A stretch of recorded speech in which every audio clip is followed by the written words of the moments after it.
Salut tout le monde! Aujourd'hui, je vous retrouve dans une vidéo qui me tient super à cœur parce que je vais parler d'estime de soi. Alors, si vous ne savez pas, moi je viens de très loin et j'avais une estime de moi absolument au plus bas possible. Si vous n'avez pas vu ma vidéo sur le mutisme sélectif, c'est par là. Ça vous donnera une bonne idée d'où je viens. Et donc voilà, actuellement, j'ai pas une estime de moi qui est énorme, mais elle est genre 1000 fois, 2000 fois, je sais pas combien de fois plus grande que de là où je viens en fait. Donc je pense être légitime à donner mes quelques astuces pour augmenter l'estime de soi. Yeah! J'ai pas de remède miracle, mais moi je vais vous parler de ma propre expérience parce que c'est ce que je connais le mieux. Et j'espère que mes petites astuces pourront vous aider.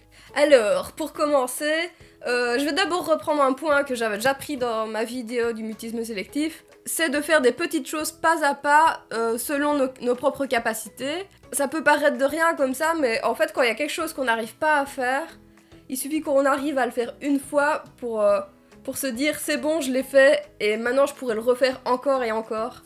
Donc ça peut être des trucs tout bêtes, hein. L'exemple que j'avais déjà repris dans ma vidéo du mutisme sélectif, c'était par exemple, j'arrive pas à dire bonjour aux gens dans la rue, et ben je vais me mettre à le faire petit à petit et commencer par des choses toutes petites et puis comme ça on peut aller de plus en plus haut et de plus en plus loin. Hein. Bon là je pars d'un cas un peu extrême hein, parce que j'étais un cas un peu beaucoup extrême. Mais ça peut être d'autres choses, prenez vraiment ce qui vous parle et ce qui est à votre échelle. Si vous n'arrivez pas, je sais pas, vous arrivez pas à lire un texte devant les gens, bah lancez-vous le défi. Moi je marche par petits défis personnels et ça fonctionne pas trop mal. Par contre je vous conseille pas forcément de vous lancer des défis trop hauts d'un coup parce que ça peut vous mener à l'échec si vous n'êtes pas prêt et ça peut être pire pour votre estime de vous-même. Parfois ça marche et parfois c'est génial, comme quand je me suis remise à parler en changeant d'école. Là ça a fonctionné, mais ça peut être risqué parce que si on n'y arrive pas, c'est pire en fait. Donc lancez-vous des petits défis petit à petit, de plus en plus haut. Ensuite, un deuxième point qui moi m'aide beaucoup, c'est de concrétiser des projets. Bon, des idées, on peut en avoir plein, hein.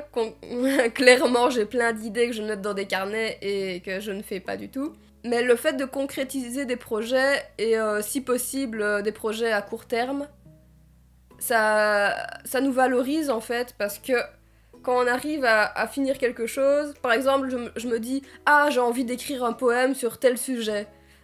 Je m'y mets, je fais le poème, et une fois que je l'ai fait, j'ai une finalité, et ça augmente l'estime de moi-même parce que j'ai réussi à faire quelque chose.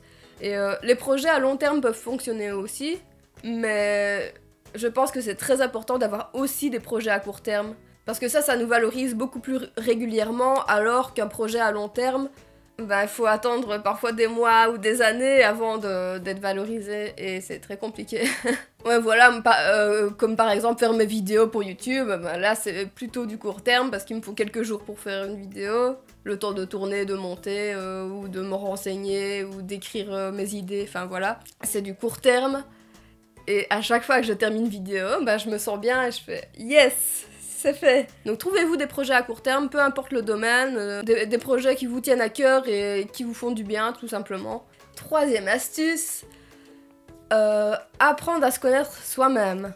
Ça demande beaucoup de réflexion, beaucoup de questionnement sur soi-même, d'introspection.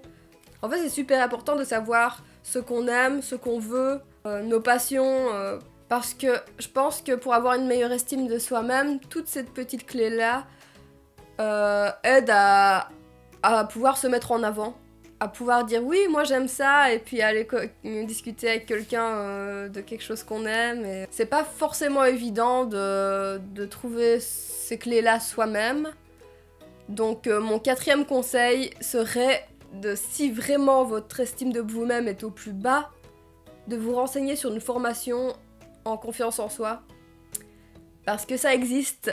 Moi j'en ai fait une qui a duré 4-5 mois, tous les jours, et je pense que ça m'a vraiment beaucoup aidée parce que on a parcouru plein de choses différentes. Je les ai renotées pour ne rien oublier. Il y avait un module d'affirmation de soi.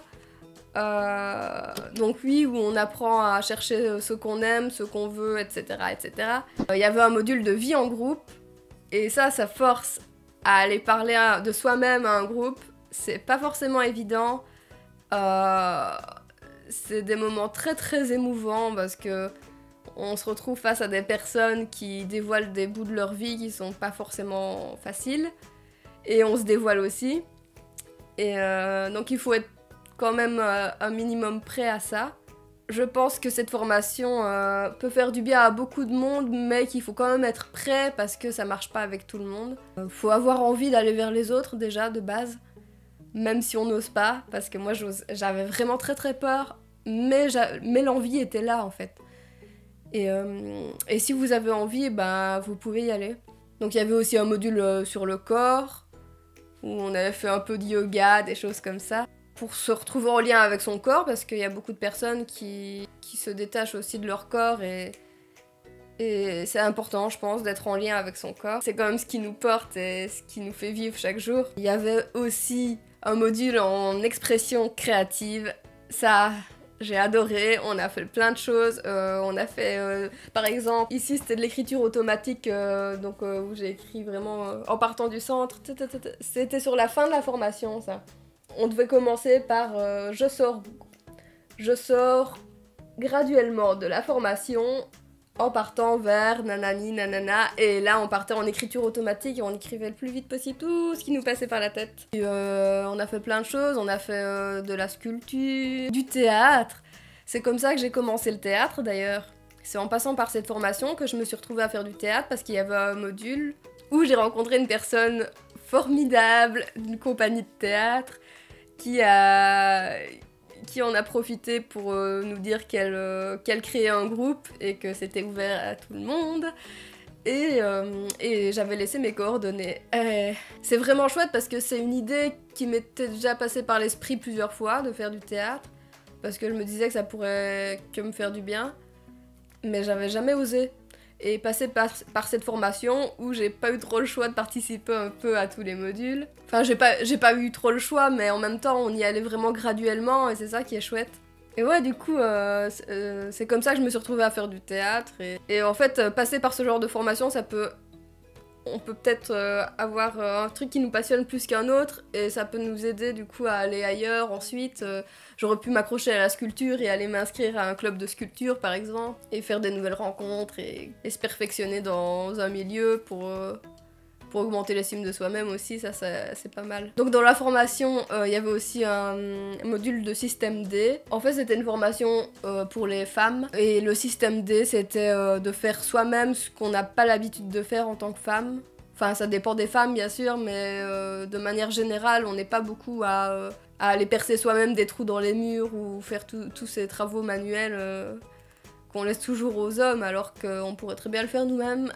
Et c'est comme ça que j'ai créé aussi, j'ai créé 2 miroirs aussi. Donc j'avais pris du bois que j'ai découpé, et puis je l'ai poncé, etc. Et c'est vraiment chouette d'avoir fait les choses soi-même comme ça. Et apprendre à faire les choses par soi-même, ça augmente grave l'estime de soi. Et puis il y avait un module réseau aussi, donc qui fait partie de notre réseau, vers quelle adresse on peut aller, vers qui on peut se tourner, etc. Et le dernier module de cette formation, qui est pour moi un des points très très importants pour l'estime de soi, c'était le module de mécanisme de la violence. Parce qu'il y a beaucoup de personnes qui ont un gros manque de confiance en soi suite à leur entourage. Donc ça me semble nécessaire d'en parler. Parfois on est entouré de personnes toxiques, des personnes qui nous apportent plus de mal que de bien dans notre vie, et c'est très difficile de s'en défaire, mais c'est très important de s'en défaire. Donc si vous êtes entouré de personnes toxiques, essayez de vous faire aider, essayez d'en parler à des personnes ou de trouver des professionnels qui puissent vous aider. Par exemple, si vous subissez des violences, que ce soit physiques ou verbales, il existe des centres qui aident les personnes dans ce cas. Donc allez chercher de l'aide pour de vrai, pour vous en sortir, parce que on peut pas vivre comme ça Et y a pas moyen d'être heureux et d'avoir une estime de soi-même si on a quelqu'un qui nous dénigre en permanence ou qui nous tape dessus. Ou si vous vivez avec une personne qui a des addictions. Là aussi, il existe des centres d'aide. Allez chercher autour de chez vous. Je peux pas vous donner les adresses parce que le monde est trop vaste et que je ne peux pas donner des adresses pour tout le monde. Je mettrai néanmoins en description un lien vers la formation que moi j'ai faite à Liège, en Belgique. Enfin voilà, si vous avez ce genre de personnes, ou des personnes manipulatrices aussi, ça y en a pas mal, cherchez de l'aide. Alors un autre point qui me paraît primordial, c'est la pensée positive. Ça paraît sûrement bateau et on a entendu plein de fois ce genre de choses, mais c'est vrai et ça marche.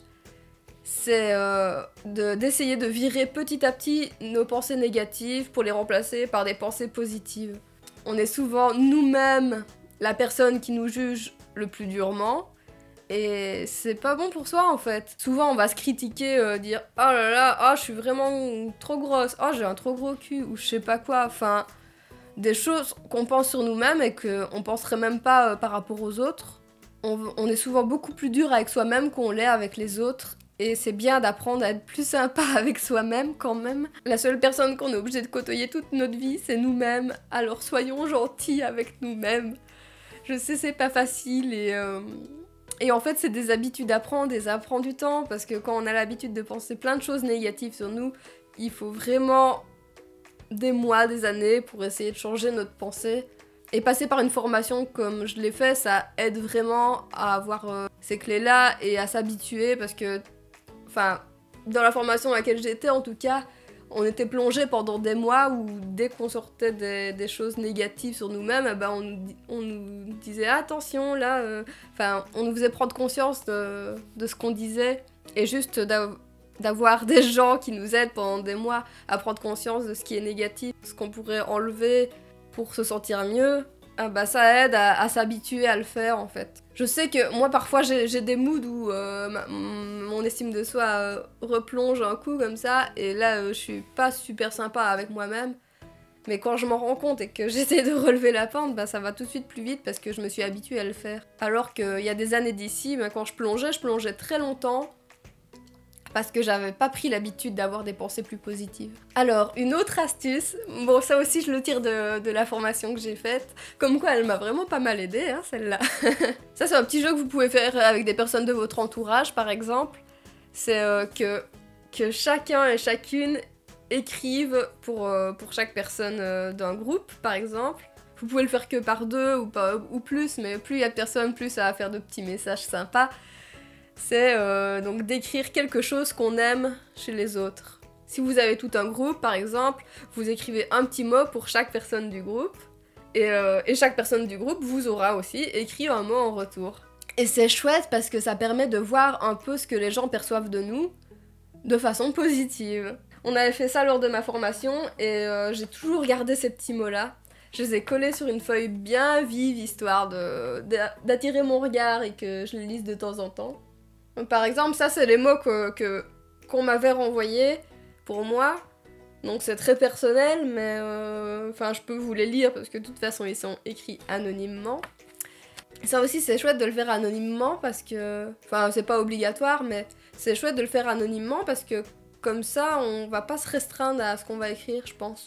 Donc moi ce qu'on avait écrit qu'on aime de moi, son humour, ses capacités artistiques et de créativité, j'aime ta discrétion, imaginative, j'aime ton côté artistique, sa tranquillité, à petits pas je découvre ton humour, ta gentillesse, sous ta timidité il y a un sacré tempérament. Ça c'est quelqu'un qui a bien vu. Elisa est calme et mignonne, son calme et ses belles idées pour les ateliers. Donc ça c'était les petits mots de la formation, mais c'est drôle parce que il y a quelques jours, je parlais à un ami du fait que j'ai toujours assez peu d'estime de moi, même si ça va 1000 fois mieux, sinon je ferais pas cette vidéo. Et rien que le fait de l'exprimer, bah, il m'a envoyé un message qui m'a touchée et que j'ai réécrit sur un post-it pour ne pas l'oublier. Donc en fait, on était en train de parler sur la messagerie de Facebook. Donc c'était à l'écrit. Il m'a dit... Moi je trouve que rien que si tu percevais la qualité de tes échanges sur ce chat, tu pourrais déjà gagner un paquet de points. Un paquet de points en confiance en soi quoi.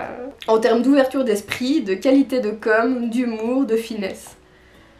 Et ça m'a trop touchée quoi. Enfin voilà, ce genre de petites choses quand on a un peu un manque d'estime de soi-même, bah ça fait grave du bien. Alors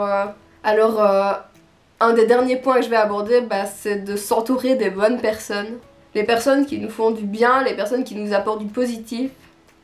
Et également de décider de soi-même tenter du mieux qu'on peut, parce que c'est pas toujours possible, mais de soi-même tenter d'apporter du positif aux autres.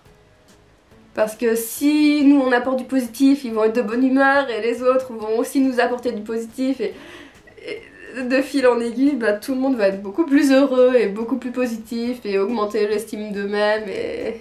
Enfin, on peut tous se faire du bien les uns aux autres, c'est trop cool en fait. Donc c'est super important d'essayer de bien s'entourer. C'est pas forcément évident parce que parfois on a des mauvaises surprises, on croit que quelqu'un est cool et puis tout s'inverse et on se rend compte que c'est pas des bonnes personnes, mais c'est pour ça que c'est important de les fuir aussi le plus vite possible quand quelqu'un est toxique pour nous. Et vraiment s'entourer d'un maximum de positif quoi. Voilà. Et le tout dernier point que je vais aborder, c'est d'essayer d'être bien dans son corps. Parce que un corps sain aide à avoir un esprit sain. Essayez de manger quand même le plus sainement possible, essayez de sortir, marcher quelques minutes chaque jour. Je sais que il m'arrive parfois de rester enfermée quelques jours chez moi et c'est vraiment toujours les moments où ça me fait replonger alors qu'il suffit que je sorte et que je marche quelques minutes, une petite demi-heure par-ci par-là et franchement ça fait grave du bien. Encore plus s'il y a du soleil parce que on manque souvent grandement de vitamine D, donc profitons-en quand on peut en choper un petit peu quoi. Aussi l'alimentation est importante pour ça, par exemple ces temps-ci j'ai mangé du poisson parce que je sais qu'il y a de la vitamine D dedans et que j'en manque parce que c'est l'hiver et que ça me déprime. Donc il faut vraiment pas négliger l'aspect de la santé physique pour être bien dans sa tête. Je vais pas vous dire d'aller courir un marathon si vous n'aimez pas courir, mais essayez au moins de marcher un petit peu chaque jour, c'est le minimum quoi. Le minimum vital. Enfin voilà, je pense que j'ai fait un peu le tour de toutes ces petites clés qui m'ont personnellement aidé et qui m'aident encore aujourd'hui. Si vous avez d'autres clés, d'autres astuces qui pourraient m'aider et aider les autres personnes qui liront les commentaires, c'est bienvenu. Moi aussi j'ai encore de l'estime de moi-même à essayer de choper. Et voilà, je vais m'arrêter là. Je vous souhaite de prendre grandement soin de vous. Et je vous fais plein de bisous. Et je vous dis à très bientôt pour une nouvelle vidéo. Salut!